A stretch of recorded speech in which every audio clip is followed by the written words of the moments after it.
Hello and welcome to Channel Sport on Sunday. This guy just keep on catching me unawares.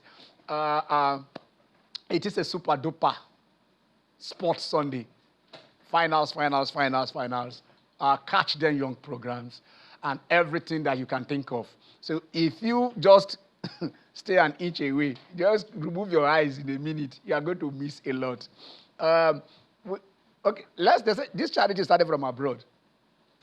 That is what I thought until yesterday, while I was wearing Ajala, and then we're looking at certain, the Wimbledon final and other things, and we talked about Nigerians, who have done it one way or the other. You cannot, when you mention Nigerian tennis, the first name you're looking at is the Duke, Nduka Udizo, the man who went to the fourth round at Wimbledon. And ever since, it is not a retrogression. I think it is a fall into an abyss. There is a case, an emergency case for tennis in Nigeria. We grew up watching guys playing.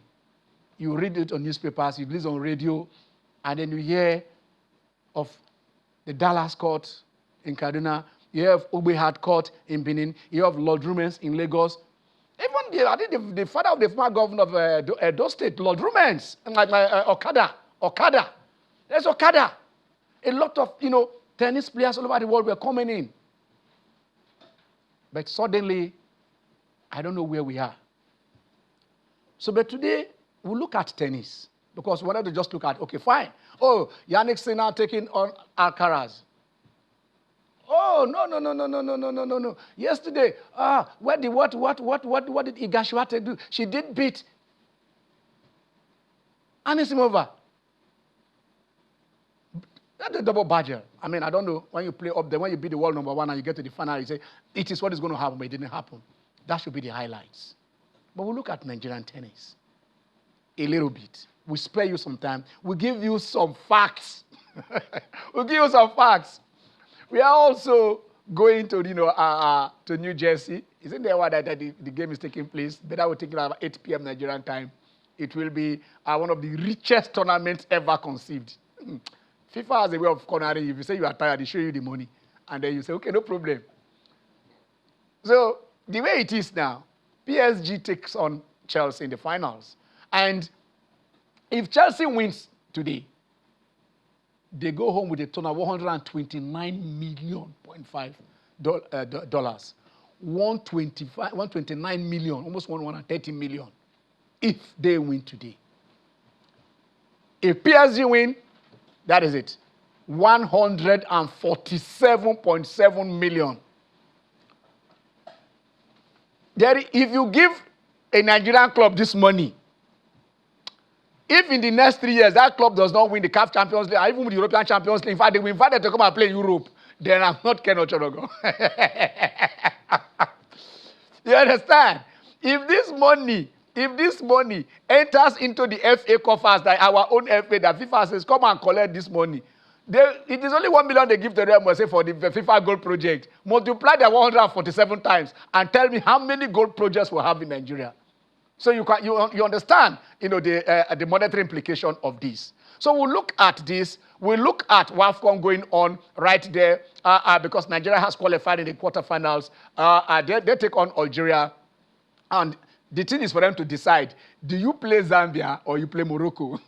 If you top the group, you play Zambia. If you can't say God, you play Morocco. So that one is already decided. So I don't know. We'll hear a little bit from them. Sisi is there. I hope we will to reach out to Sisi. Cecilia is there in Morocco. We'll be having stories, she'll be talking. So definitely, if we can hear from her directly, it will be fine. But we are going to look at that. We also look at, at athletics. A few back there was the buzz of, one Nigerian or two moving. It's not the first time they've been living. But then we have always looked at developmental. Channels does what we do here is developmental. The Channels Kids Cup, the Channels National Athletics, and all that. So we'll talk tennis, we'll talk football, we'll talk athletics, and then any other AOB, any other business. Let me start by also today, before I forget, because sometimes we say we want to do one thing and we forget it. I told you to remind me where we're going. A friend of the house celebrates his 60th birthday today. It's a younger brother I love so much, Fred Ador. It's a landmark, so I just have to say this. Happy birthday, Fred Ador. We'll celebrate it. You've always been here. We call you anytime, anyway, any morning, just like you. So somebody else is in the house, so we call him 2 a.m. He will wake up to join us. You'll meet him soon. But more years. If that is team, will still say that to you. But then Bambo is in the house.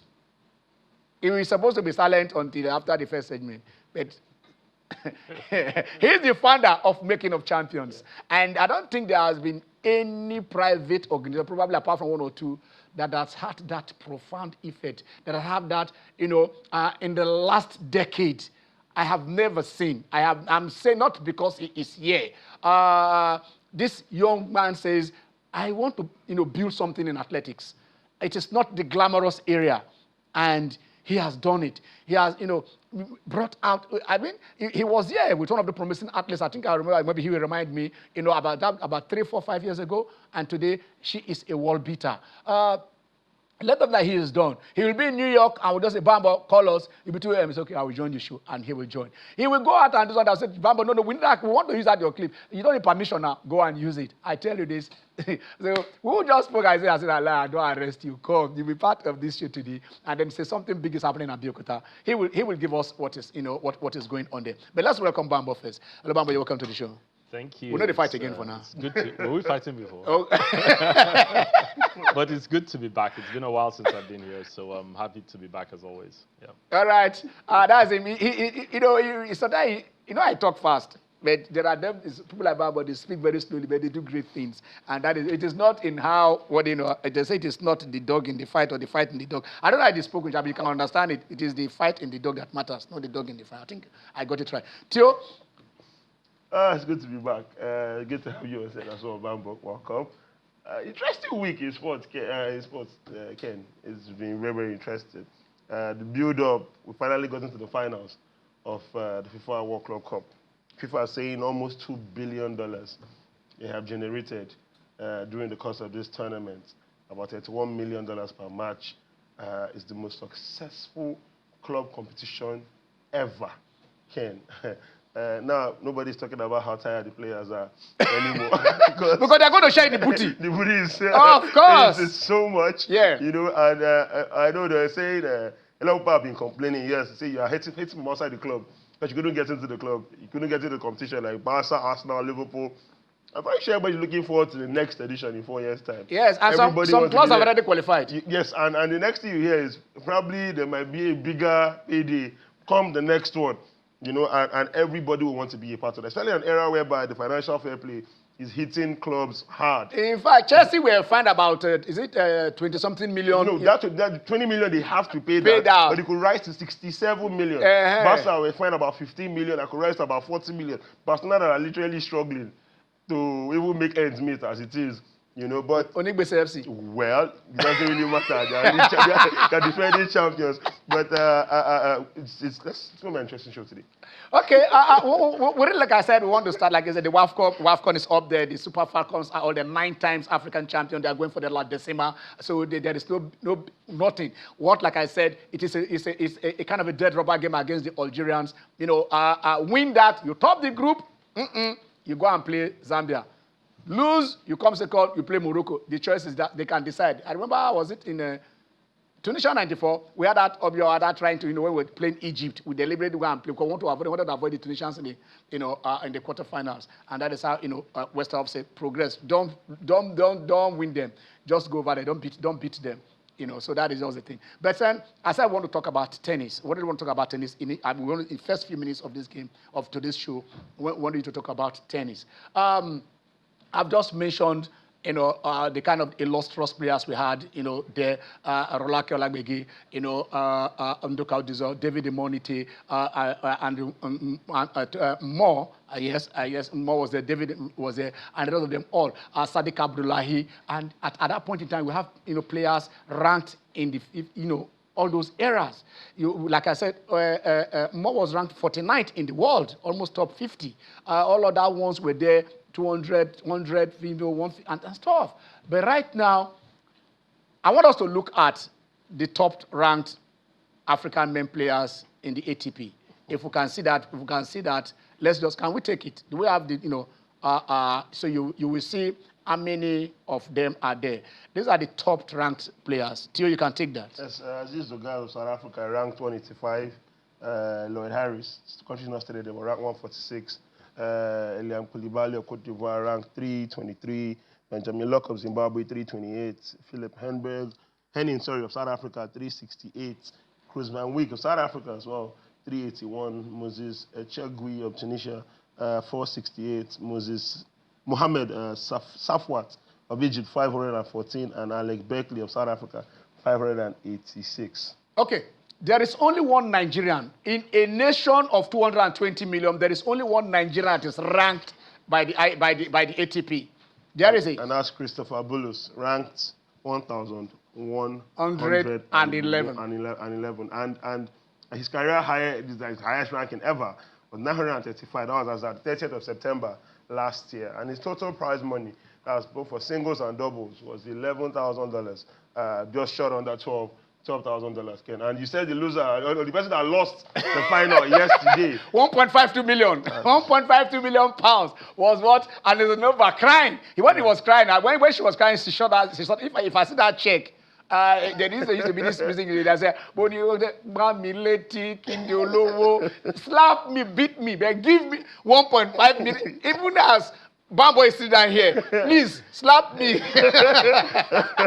But give me that money. You understand? Okay, let us also see the ladies' ranking, and I will tell you why we are doing this. Let us see the ladies' ranking. You see that of the men. Let's see the ladies' ranking. The top Africans who are playing tennis, as is Onjabo is there doing us. At a point, she was even ranked second. Yes. They're here. They are. 59th, Maya Sharif of Egypt 69, Sadana Himana of Burundi 236. Angela Akutoyi of Kenya. 297. Sandra Samer of Egypt, 432. Lamil Abdul Aziz of Egypt, 497. Yamil Kabaj of Morocco, 662. And Zoe Kruger of South Africa, 779. Okay. If you know the other one we showed you in Nigerian, forget it. If you are waiting, you are not waiting for Godot. There is no Nigerian that is ranked by the WTA, unless you're the ITTF junior tournaments, and that is where they are. So, like I said, the individuals came in then to help. And that is why when I got somebody called me and said, Ken, what are you saying? Some people are trying to do it. I said, okay. So, if you are in Abuja, please, just find your way to the Moshood Abiola Stadium. Because the 5th edition of the Dabnoj Tennis Championship will be kicking off today. And Ken, it's we have Bambo here in the studio. You see, this is someone that decided that out of his own time, because of the passion for the sports that he loves, he's doing everything within his power. So ever since I've known him, every time he comes here, he's not just talking. It's not just about the way he talks about athletics, but how passionate, yes. And then you see it in the efforts that he puts into making the whole thing work. So Dabnoj is kicking up. The tennis championship is kicking up today in Abuja. You're seeing prodigies from around Nigeria who have basically qualified or are going to be participating at the tournament today at the Moshood Abiola Stadium. Will be turning up. So please, if you are in Abuja, do well to be there, because it's the 5th edition. People coming together to make sure that we are changing the narrative for tennis in Nigeria. Let's see if we can probably have somebody ranked. Maybe let's top 100. Because let's say top 800. No. I'm not being sarcastic here. It is a reality. Yes. Bambo, you just saw what we just showed here. You understand? But before I come to you, like I said, we've just mentioned the Lord Rumens of this world. We've just mentioned the Igbine of this world. Yes. I think this one is being championed by Oche. Oche, yes. David Oche, the former Speaker of Delta State House of Assembly. Yes. And then the man said, "Look, I am doing this, to do that." We want more of people like this. The idea is to give these players global visibility. Exactly. We understand, putting them in an environment whereby it's competitive, and then there's follow-up for all of them. Not just the championship in itself. After this, they get to work with them, see how they can push them, go around the world, compete in international meets and all of that. There is a lot to be done But when people come together and say, okay, you know what, we love this sport, we want the whole world to see what we can achieve as a country, bringing our youth together to play tennis, I think it should be applauded, Ken. Take your kids and whatever it is, Moshood Abiola Stadium right there in Abuja.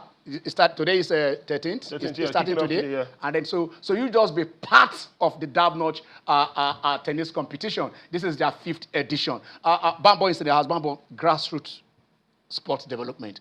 How challenging it is?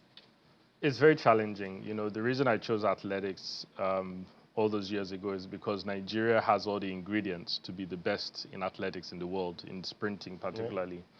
For tennis, and actually for any sport, you can look at making champions as, you know, we call it the 3Ds: discover, develop, deliver. So discovery is like talent search, develop is actually the training, deliver is like elite player or athlete management.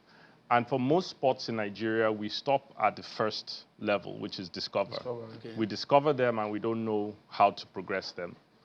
The challenge a lot of sports have, like tennis, is that the develop part takes years and it takes a lot of money.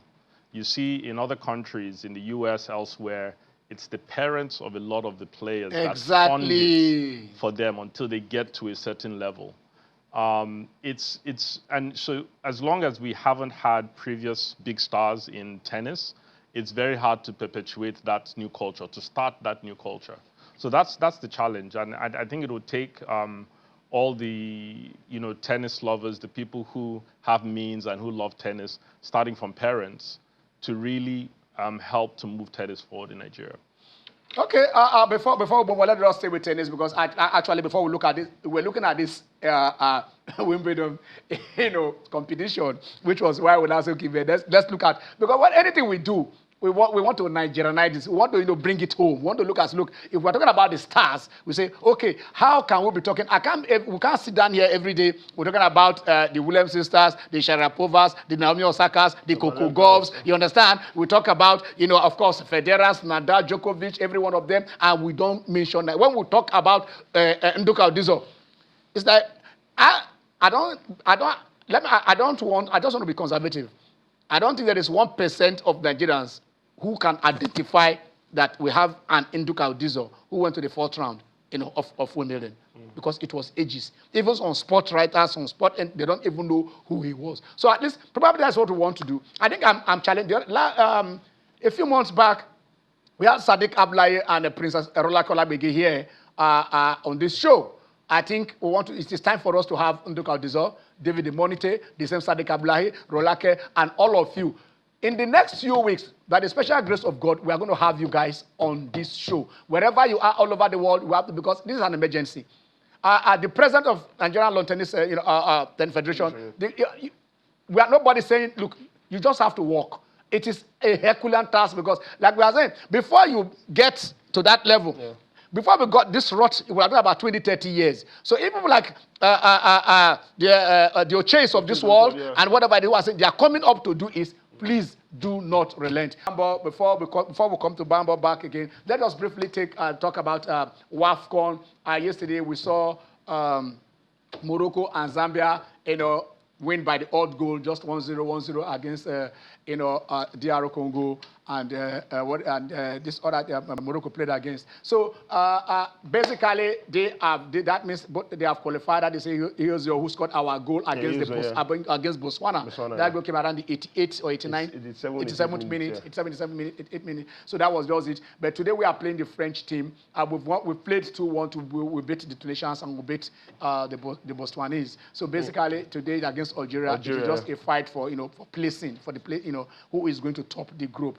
And like we said earlier, it's not how do I say it? It is a choice that the coaches have to make, because sometimes they want to avoid the host team, because of their vociferous supporters and stuff like that, not just how good that they are. And then again, the other option is not... the other option, you're playing Barbara Banda. Okay, but let us hear from Jay, one of our the Super Falcons players, to this. They are saying how prepared they are. Can they take it? Can they, what I don't know what the coaches would have told them. They've been struggling. They've not really been playing fantastically well. But let's say as, they gel, maybe they synergize as they keep going. If we are ready, let's just hear from Morocco, one of our players, the Jennifer, and let's hear how prepared are the Falcons for this game. I think we can all do better, from players to higher up from the federation. I think things have been good so far. I don't really have any complaints. And to your question, I'm not washing my own underwear right now. We're at a great hotel, great facilities. So right now we have great standards. Moving forward, obviously, we'd like things to improve. Journey to training isn't ideal, but it's just something we have to do. At the end of the day, we're all professionals, so we're kind of used to things like this. We all know what's best for our bodies. And regards to today, fortunately, the game is at night tomorrow, so we have enough time to recover to make sure we're ready to go 90 minutes. Everybody wants to play 90 minutes. Everybody wants to start the game. At the end of the day, coaches have to do what's best for the team. And unfortunately for me, it hasn't been exactly how I wanted it. But the tournament's a long journey. We have a total of 5-6 games. So things can change. And if I was given opportunity, I'd be very excited. I think as a player, when you play at the national team level, it's always good to remind yourself that it's an honor and a privilege to represent your country. So whether you're in the starting lineup, whether you're on the bench, whether you are a part of the group and you're in the stands, it's always an honorable moment, regardless of how you start or finish the game. I think for me as a player, regardless of bonuses or whatnot, doesn't really affect my tournament journey. Don't really know how to answer your question, but as players right now, we're just focused on winning. We want to win AFCON, so anything external from the team, regardless of bonuses or whatnot, for me, it doesn't really matter.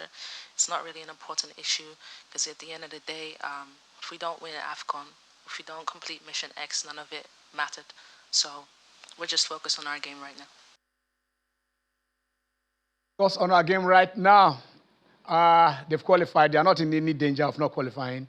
It is just they want to which route they want to face. You understand? That is easier to get to the final and make that La Decima, win the 10th one, win the 10th title. This let me tell you this. This is the 13th edition. When they play they play the WAFCON 12 times. Nigeria has won it 9 times. Equatorial Guinea hosted twice and won twice. And then the South Africans won 1. So which means 54 countries are in 54 countries are in Africa. Nigeria has 9. So the rest of Africa has 3.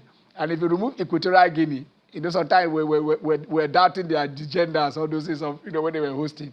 But right now, South Africans, that their new power, the Moroccans, we're just seeing how we can still keep up with them. But we have the experience and we have the players who have been exposed all over the world. Okay, let's go to Abeokuta via this studio. Bambo, what is happening right there in Abeokuta? Yeah, Abeokuta this coming week, 16th to 20th of July, is the CAA Under 18 and Under 20 Championships. What's CAA? It's the Confederation of African Athletics. Okay. So it's the African Championships for Under 18 youth and Under 20 juniors. It's the 3rd edition. Previously, the Under 20 and Under 18 were done separately, but now they've been joined together. I think the 1st edition was Cote d'Ivoire, 2nd edition Zambia. So now it's Nigeria's turn. I think it was initially Algeria, but they weren't able to meet up with the hosting rights, so okay, Nigeria stepped in. Go on. Yeah, so it's looking to be a very exciting tournament for Nigeria to be hosting. I think the previous edition, South Africa topped the medal table. I'm sure that we will want to do that this time around. We're still waiting to see the final team list for Nigeria. I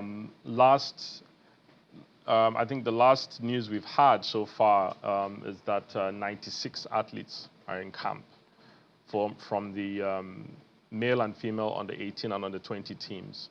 In total, those 4 teams make up 96 athletes in camp at the moment. So we're waiting for confirmation of the final team list for Nigeria.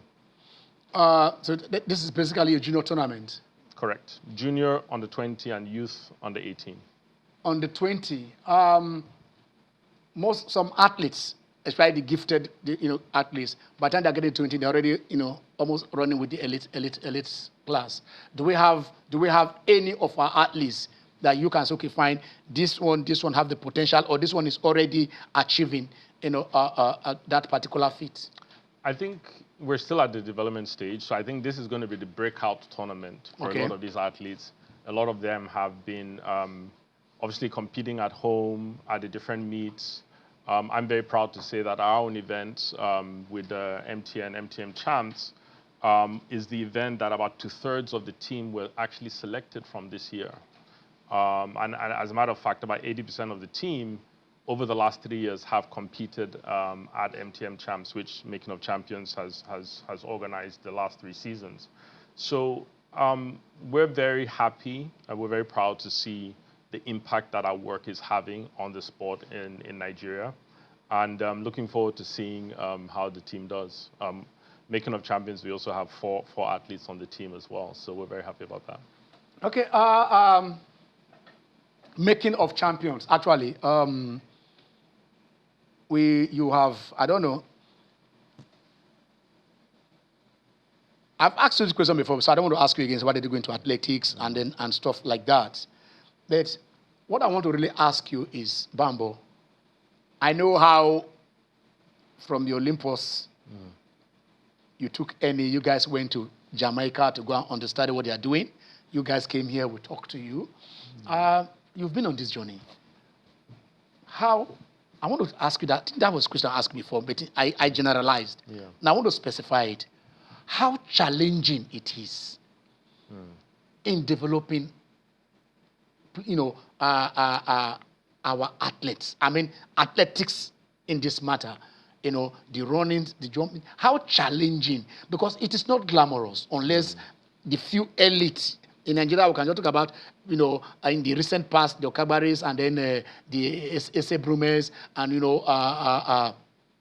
our world champion. How? I mean, how? A favor is moving. I'm talking about our hodler. Okay. Toby Amuson. Toby Amuson. You understand? How challenging? How challenging is this terrain? It's extremely challenging. We've been on a 12-year journey at Making of Champions. 12? Yes, 12 years. Since 12 years. 2013 was when we went to Jamaica to look at what they were doing. Yourself and NFL. Exactly. Yeah. And I realized that somebody needed to do this in Nigeria. I also realized that probably nobody was going to do it, So we've been on that journey, Making of Champions. In that time, we've done a reality show to find athletes. We started our academy in 2016. We now host the biggest competitions in Nigeria and Africa. But it's difficult because I think culturally, Nigeria were not yet there in terms of, okay, if you want to win Olympic medals in 4 years, in 8 years, these are the things you need to do. I mentioned MTM Champs. That took 10 years from when we saw Champs in Jamaica. You pay to convince. All the MTM, like this, Making of Champions. I've been watching you. It took 10 years to convince a brand to do that in Nigeria. Yes. And there's no reason why other brands should not be doing that in Nigeria also. One brand cannot transform the athletics fortunes of a nation. So yeah, I mean, funding is difficult. Training, we're very fortunate to have an Olympic medalist, Deji Ali, as our head coach.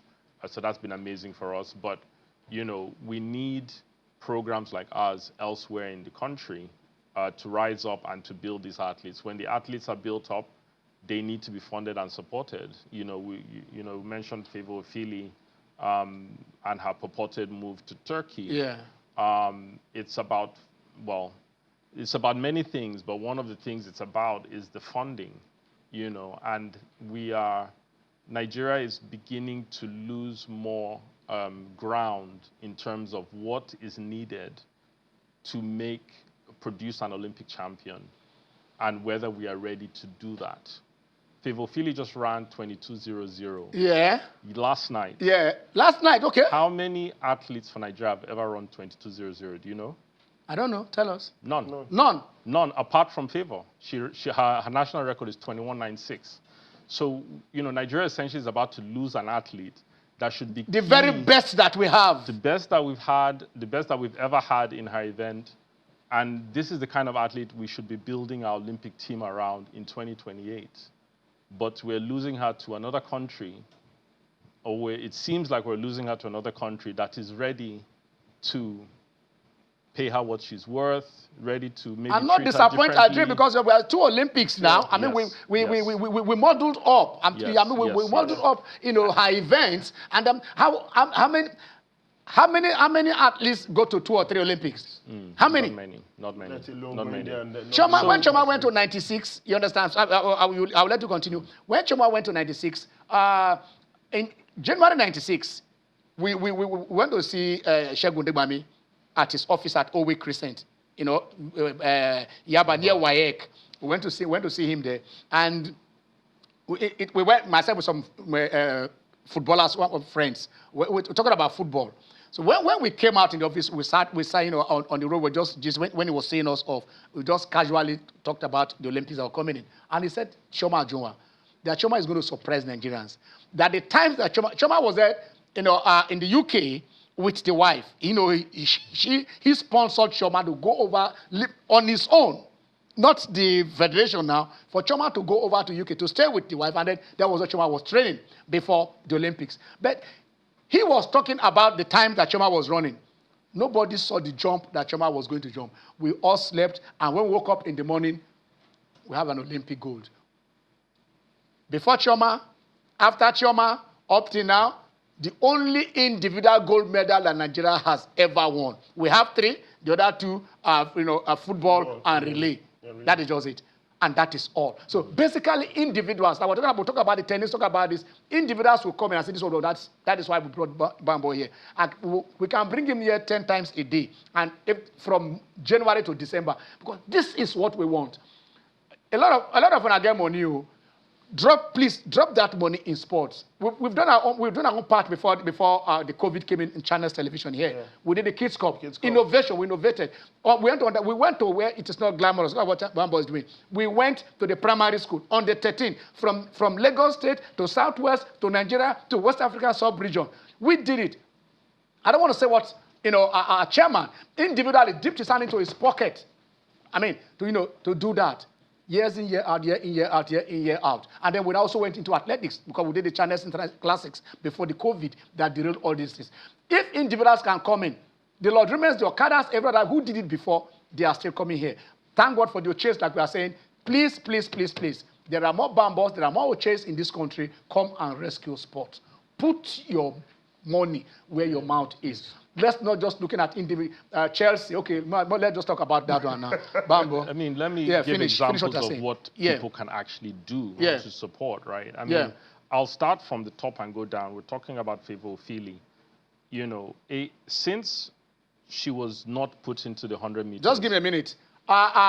Bambo is here, but we want to open the lines now because I know you guys want to watch. You want to talk to Bambo. You want to talk anything. Like I said, Chelsea is taking on. I won't talk. Chelsea versus PSG. But then nobody making the call. But talk to Bambo. We're talking about sports development. We're talking tennis. We're talking athletics. We're talking anything you want to talk about. Let us be on sport development. If I mention one, we no problem. Bambo, please continue. I'll talk about Ophili because even though it seems like it might be water under the bridge already, I am aware that there have been attempts since the news of Turkey came out to see how we can keep her. Okay. Right? But I think from what I'm seeing, these attempts might be too little too late. Right? Maybe she has already signed something with Turkey. Who knows? And collect whatever. But in the time since she was omitted from the Olympic 100 meters till now, a lot could have been done to convince her that, in a manner of speaking, that Nigeria will not mess her up again at the 3rd Olympics. Yeah. Right? But also from a corporate perspective, right? No athlete wants to raise the flag of another country if they do not have to, right? So they get to a point where they feel like they have to. Imagine if corporates got together and said, okay, let's raise half of that money and sponsor Philly from now to the next Olympics. And it's not hard for 5 corporates to come together and say, okay, let's give her 100 million each. It has never been done for an athlete before, but she's also doing things that has never been done. Exactly. Now the issue now is, for me, Ophelia leaving Nigeria to represent a country that she had no previous ties with is going to take us back 24 years to Obikwelu and Alozie. When they went to Portugal. Portugal and Spain. And Spain. Countries that they were already living in. But this is now different. This is, if Nigeria cannot meet my needs, and I want to medal at the Olympics, let me go to whoever can help me do it.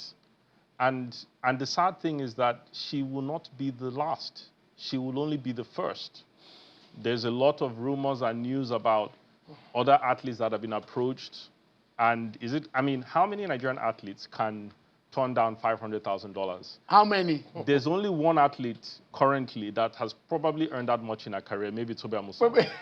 Maybe Favour Ophelia can earn that, but Nigeria has not demonstrated that she can even earn half of that if she stays with Nigeria. If she stays in Nigeria. But, that's what I think, corporates together with the government could have done to say, hey, we don't have 500,000, but at least take half of that. Or we can contribute to the pool, like you said. Exactly. Bring in, it's only one person doing it. Let's contribute to the pool and keep her here and keep them here. But just one more thing, like on the athletes that are still here with us, they are seeing what is happening at the top.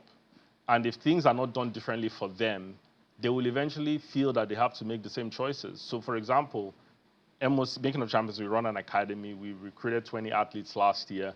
Within 1 year, 4 of them are now national under-20 medalists, including a national under-20 400-meter champion after just 1 year. We're having another intake of 10 athletes this year. And at the end of the day, we only have 2 companies sponsoring them. I won't mention the name, so you won't chase me. But one brand is sponsoring so many of them, and then nobody else is doing anything else. So that is really where Nigerians and brands should be thinking that, there is organizations like Making of Champions trying to build the future of Nigerian athletics, future Olympians, and they need to pitch in to help and not wait for one brand to do it all by themselves. And then that's gone. When the athletes now grow, you never start doing ambush marketing. That's why they want to come and collect, want to welcome her or want to do this. But when it is time for you to put money for these athletes to grow, you are sitting down somewhere.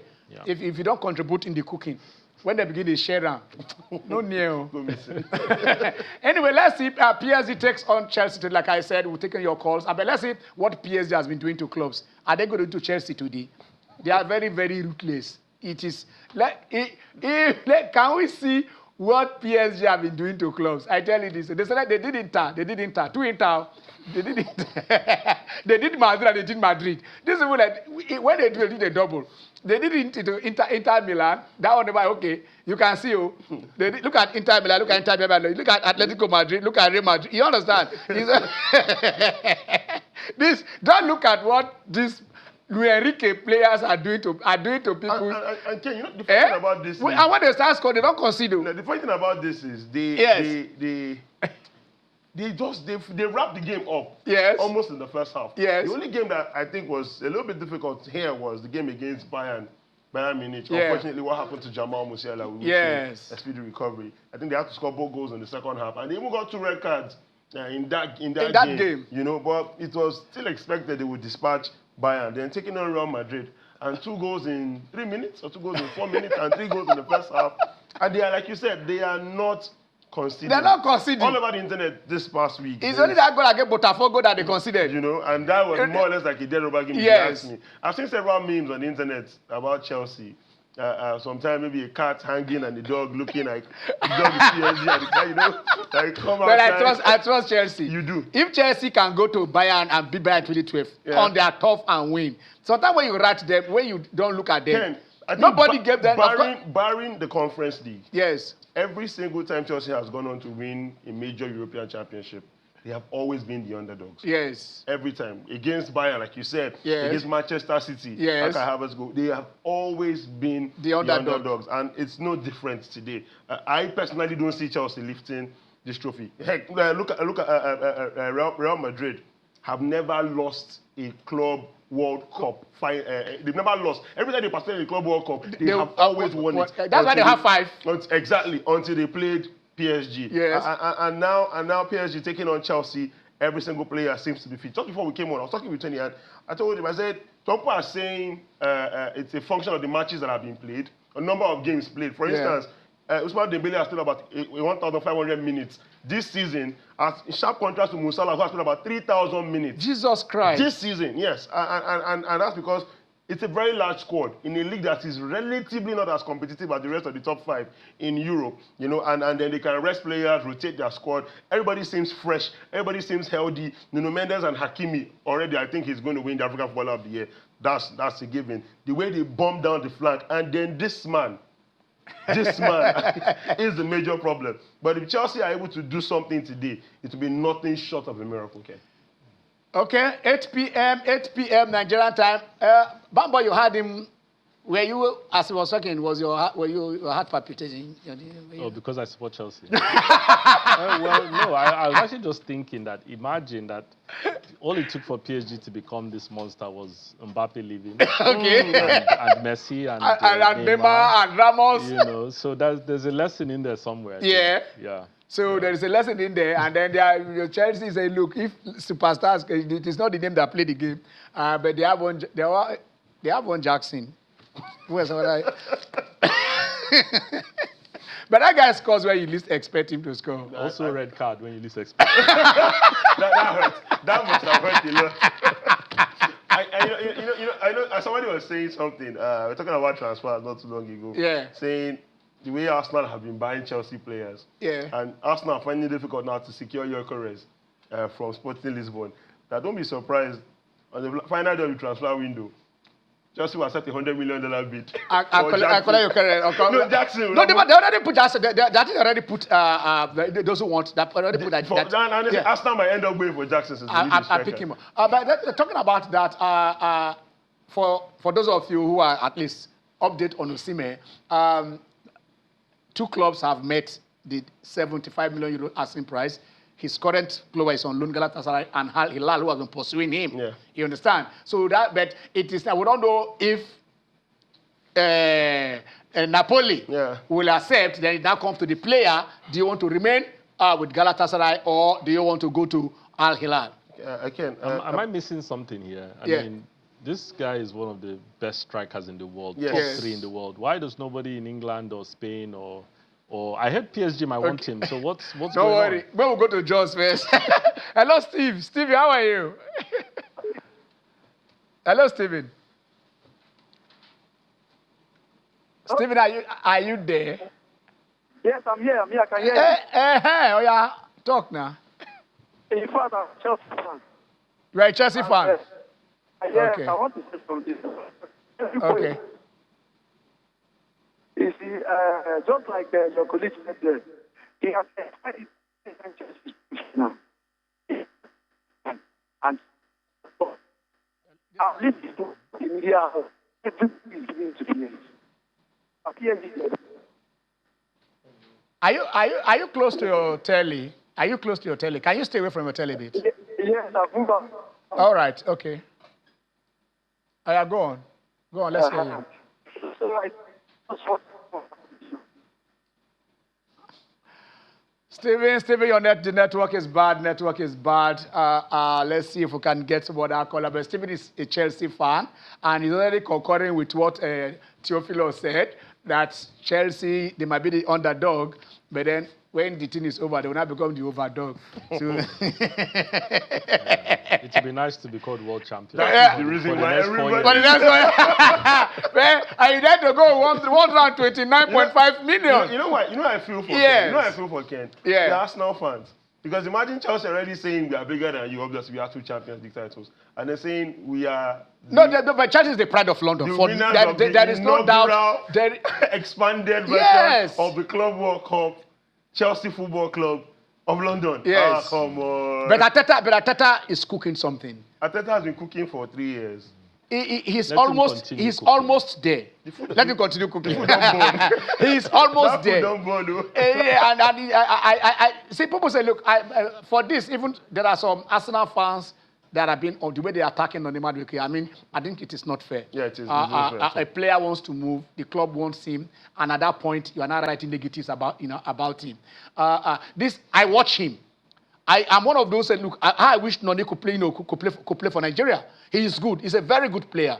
You understand? So if last season Saka got injured, and I know how it affected Arsenal's fortunes, and then you now say you have somebody that, not just waiting for somebody to get injured, but you have your squad. Somebody's played maybe 60, 70 minutes, another 20, you bring another person in there. So, I mean, he might not have, for you to be coming second, it doesn't mean you're bad. So. Because if you're looking at Liverpool, Man City, Chelsea, and the guy is almost there, there is something you are doing right. You understand? But at any point in time, like Liverpool had an unbelievable season.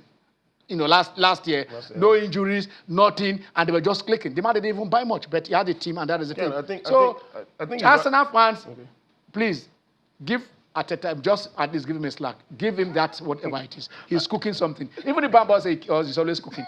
Sometimes the food go down. I guess you are talking like this because Man U fans are humble. Wow. Oh my God. I have never been. You see, he talks gently. Did you guys hear what he just said? He throws those bombs. He said, I'm gentle. Because I'm gentle. Why you fans are gentle? I didn't see that coming. You are pitying him. You are pitying Bamba. Look at him now, hitting at me. I don't no problem. There's something I want to say about that one. So like he said, you guys everywhere today, a lot of finals, what if you are in Nigeria, because if you want to go to US and there's only 3 months visa they were given. So you just stay here and monitor. It is $1 billion event, like Tio just said that FIFA said they've earned $2 billion without spending because the commission was sponsored. Yeah. FIFA didn't dip their hand in their pocket with ₦1. $1 billion came from Saudi and said, okay, go and do this, give it to DAZN, and then, that is all the thing. So basically, that is the thing. And then they've earned $2 billion. FIFA, please, more than share. That $1 million that they share for gold project. Give us more. Nigeria, we need it. We need that money.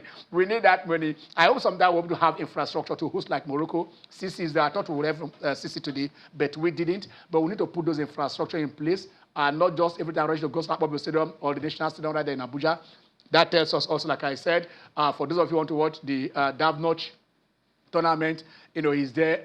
It's starting today. Yeah. Tennis. Take your children, take your wife, go over there and watch tennis. The other time we talked about Arena Sabalenka. She and the father were driving. The father was taking on the ride, and then they saw a tennis court. They saw people playing, and then they stopped over. They just stopped at walk, and they said, you want to play this thing? The father bought a racket. And I tell you this, today she is world number 1. So the encounter, how you start, it's not always the same. You and your child might just go by to go and watch a tennis tournament at the national, at Moshira Blossom today. And then tomorrow, your son, your daughter, that 1,000 will never break, that whatever it is high time. And without mass participation, there is no way you have to shift the grace from the shaft. Mm-hmm. There must be so many people coming in before you can get the best. Anthony Joshua, went with the cousin to go and watch boxing. Yeah. She was also, and from that time he became a boxer. Yeah. He started quite late in life. You understand? So Muhammad Ali, his bicycle was, a bully took his bicycle, and the policeman said, okay, fine. You say, I'm going to whoop his ass. When I get I'm going to whoop him. The guy said, calm down. Come on, let me go and teach you how you can do it. And they took him to the ring. He became the greatest. So find your way to Moshood Abiola Stadium today. Go and watch tennis. Tennis has a problem. We need to solve it. We all need to put our hands together and solve it. Bambo, looking at our prospects, Paris was not too good.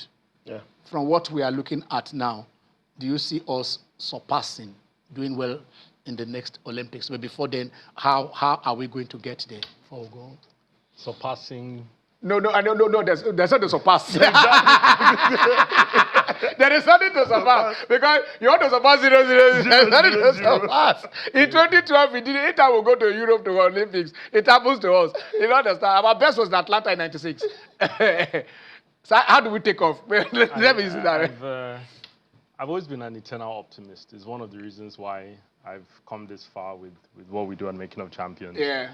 I remember penning opinion pieces and articles before Tokyo, Nigeria can win 5 medals. Before Rio, Nigeria can win 5 medals. Yes. I'm afraid to say, like the way things are going at the moment, I think we have to put alarm bells on now to say that we're not on a track to win medals at the next Olympics. 60 this point in seconds, time. podium elite. So you mean the elite podium Elite board? podium, yeah. Okay, of which I'm a part of. I think that there's a lot that needs to be done that hasn't been done yet. A lot hinges on holding on to the likes of Favour Philly and other athletes that will follow the same course. Okay. Right now, they're talking about following the rules of athletics. Wait 3 years, I'll be back in time for the next Olympics. Ironically, these rules were put in place largely because of Nigeria, because 10 years ago, our athletes were leaving to Bahrain and Qatar, and what athletics needed a way to make sure that it's not that easy to switch. Now we're in a situation where athletes are ready to wait 3 years if it means that they can have a better lot for themselves. If we're not able to stem that tide, then I'm afraid that, winning medals at 2028 Olympics might be difficult for Nigeria. Oblivion. We're going. Favour might be leaving, and let's not mince words. It's about the athletes. They are the protagonists, not the guys at the top. Okay. You've heard him. We're leaving. Let me say it once again. Happy 60th birthday to Fred Ador. Meet us on the mainland. I'm Ken Ochonogo. God bless Nigeria.